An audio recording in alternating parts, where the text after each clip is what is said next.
Hi everyone, welcome back to my channel, or welcome to my channel if you've never been here before.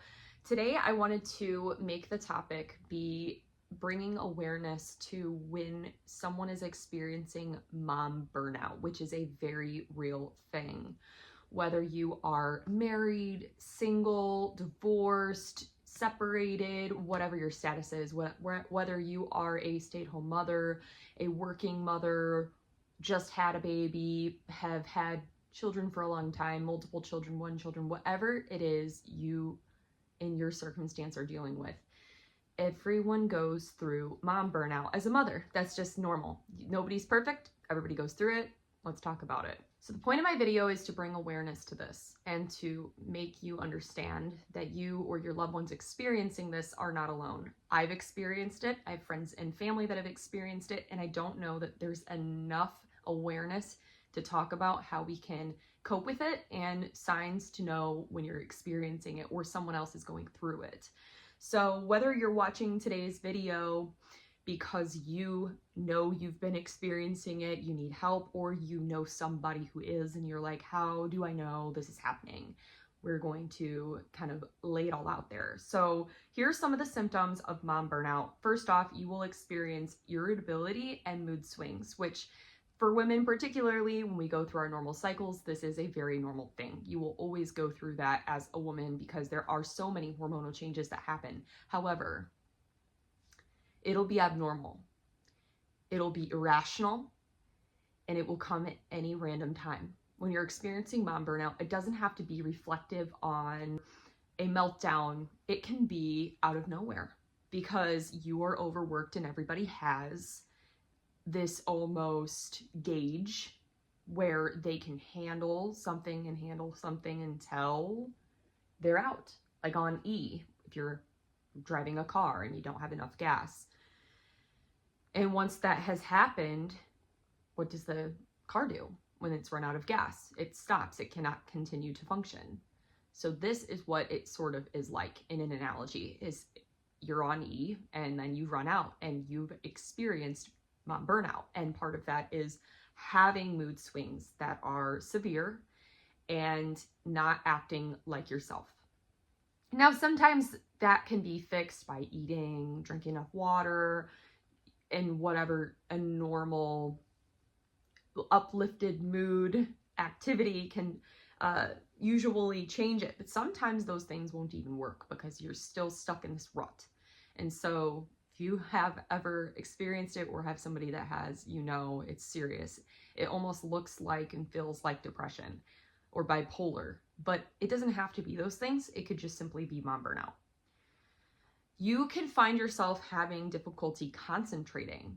And if you're like me, I am a type A individual. That's kind of hard to do, where I can be very hyper-focused and really organized. But if I find myself kind of slipping up where I've forgotten something, big or small, even taking the trash out or writing something on my calendar, texting someone back, if I'm not doing those things, I'm not on my A game. That's generally, for me, a sign that something's off.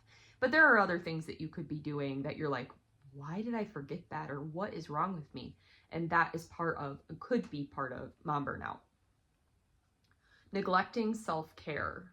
So if you find yourself, obviously as a mother, we do things for our children, for our companions, for other people a lot. We give a lot of ourselves. But if you find yourself to the point where you're literally not taking care of yourself, you've forgotten to brush your teeth, brush your hair, take a shower, you aren't doing things for you. You're not finding time to work out.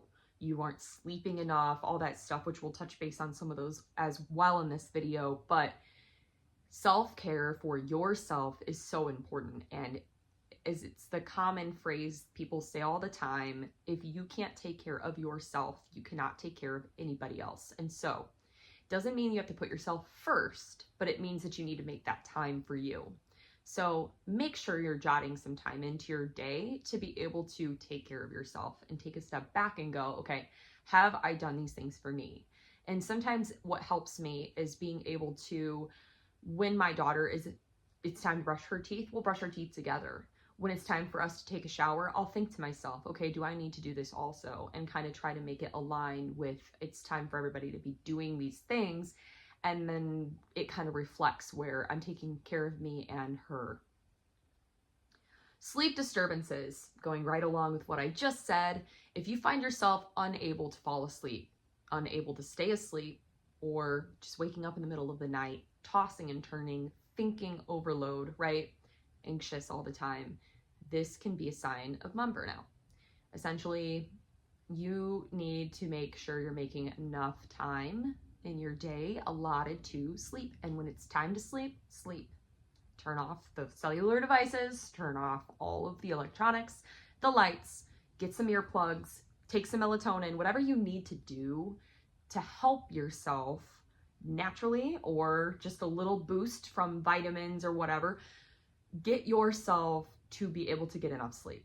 And if you continue a routine of trying, your body will eventually take to it. But if you just succumb to the lack of sleep you're feeling or experiencing, you never will. And so sleep is so essential for us to heal, for us to live and to function. And I think it's very important for us to make that time.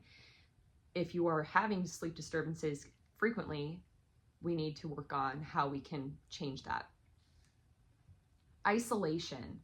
Not necessarily you are actually isolated. You could be around other people, but the key point here is that even being around others, you feel disconnected from them. So it's almost as if you're there, but a ghost. You feel that. So other people are aware you're there and you are physically there, but mentally you're gone somewhere else in your head. Someone will be talking to you and you'll just be like one ear out the other, didn't even hear it. You feel completely alone. You'd rather be alone, and you feel alone with no support, but it's all in your head most of the time. So in order to pull yourself out of that, it's important to try to have something that you can think of or do to switch gears. So for me, and this may not work for everybody, but for me, when I am experiencing this, I start to think about the bigger picture in life. I know this might sound silly, but I think about astronomy. I think about planets and space and how big this whole world and universe really is. And then I dumb my problem down to my size and I go, is this problem or is this feeling I'm experiencing something that matters big scale? No. Okay, let's reel it in. What can we do to change this right now? Because honestly, this isn't going to matter in a couple hours, couple days, couple years. You know what I mean? So you start thinking about it scale wise, I think can help get yourself out of that, or ignore this, not to push away problems, but acknowledge you're experiencing the isolated feeling. Turn on a show that makes you laugh. Turn on TikToks. Start journaling. Doing something to distract yourself in a positive way really will pull yourself out of it, and then you can kind of reflect thereon. Physical symptoms that you can experience when you are experiencing mom burnout could be headaches, stomach aches, muscle tension due to prolonged stress. I get this a lot. And when this happens, you kind of just are focused on how can I fix this issue right now? Kind of like how white blood cells will work on trying to get your sickness out of the way immediately. Well, you need to tend to yourself as well. So step one is how can I go about fixing the physical problems I'm experiencing? And then once you fix those things and mended them in the moment, okay, well, I don't want this to happen again. So what can I do in the future to prevent this?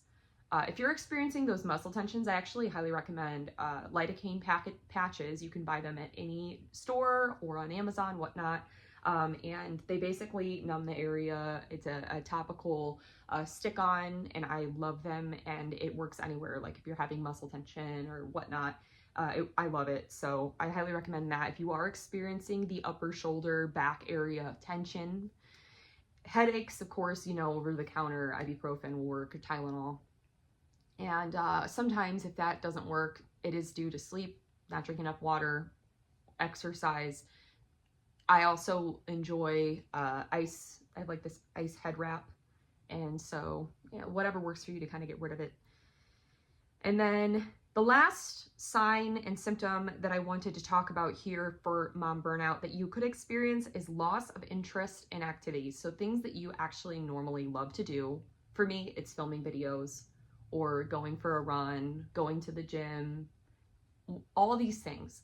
If I am finding that I am not in the mood for it, just like, meh, I don't know, I don't feel like doing it, I don't have the energy, I don't have the will or the want, it's hard to do this, but just like force yourself to do it anyways. And by the time you're done with it, you will be happy that you did it, even if you're dreading doing it in the moment. Whether it is journaling, reading a chapter of your book, going for a walk, I promise by the end of it all, you will be happy you did it and proud of yourself. In like this small scale little way, you will be happy that you completed that it's even more fulfilling through that feeling of burnout. And I wrote all these things down, so that's why I keep looking down, but I also had a couple of just key ways that we can kind of focus on helping all of these symptoms. One of the things I have mentioned, but I do want to note, is journaling to track your mood. So if you have any type of journal and you're starting to feel like you are acknowledging experiencing it, you could write the date, time, what you're feeling. And then you can go about working on how to fix it. And then if you know that something worked particularly, write that down. And then eventually you might see a trend of time of day you're experiencing stuff, or how frequently you're experiencing that, or if it's a time of month, or what will help you. And so you could try different things and just see what works for you. Journaling really does help reflect over time. Another thing is to plan breaks for yourself. So just like I said, like make time for your sleep, but also make time for activities that you love to do. So whatever it is that you have a hobby for or an interest in, make time for you specifically. There's, of course, work or family, making dinner, cleaning, those things you make time for in their own way, a slot of time, but make time for just you, even if it's 10 minutes. Just like, okay, listen, I'm gonna do this, I'm gonna give myself a break, a reprieve, a second. That will do wonders for you. Just to be able to have it and go, this is me time, I'm gonna do this for myself. Another thing you could do is have a mom buddy. So you literally could have a friend that experiences things like you do that you can talk to, or a therapist or something, right? It's important to have somebody that you can help share these experiences with. Last but not least, move your body regularly. Working out and fitness are so important for our bodies. Getting around and knowing that we're active is so important. It will change your mood so much, and I highly recommend it. It is the number one thing that works for me if I've had a bad day or long day at work. Get out. You don't have to run, but hike or walk, it does wonders. So, all right, everybody, thank you guys so much for watching today's video. Please subscribe to my channel if you haven't already, and click the bell button to be alerted when I post. I upload a new video every single Monday and Thursday mornings at 8 a.m. Central Standard Time. And as always, stay sassy.